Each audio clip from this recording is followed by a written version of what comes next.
WWL-TV's Eyewitness News begins with breaking news.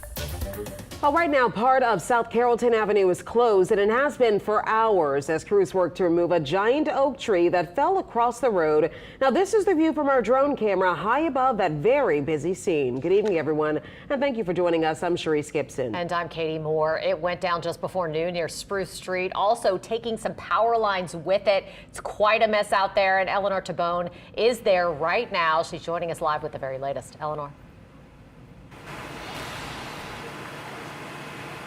That's right, Katie and Sharice. I am here at the intersection of South Carrollton and Spruce in the South Carrollton uptown area. I'm going to step out the way, ladies, so you can just see. We've been out here for the last few hours, and the scene here is still very active.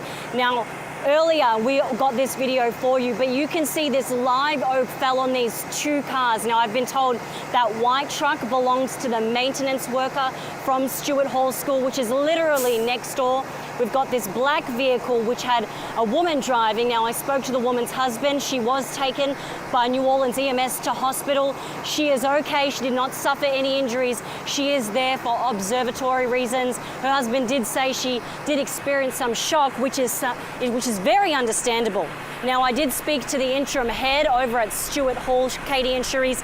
He mentioned that when this live oak came down earlier today, it took out the power lines and cut all power to the school. Now, 71 people in this neighborhood are still without power. So the students at the school were sent home early because they didn't have power and then they didn't have AC. Now, I've spoken to many residents in this area, Katie and Sharice, and all of them have told me they have not seen any city employee or any contractor inspecting these live oaks.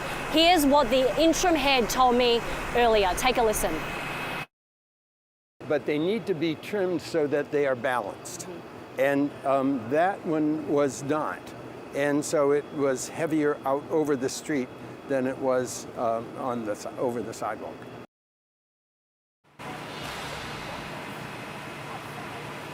Katie and Sharice, again, I've spoken to several residents all out here on South Carrollton because they don't have power. And again, they have not seen any city employee or any contractor inspecting these trees. Now, we did have that heavy rain and we did have that dry spell. I've reached out to the city and I'm still waiting a response.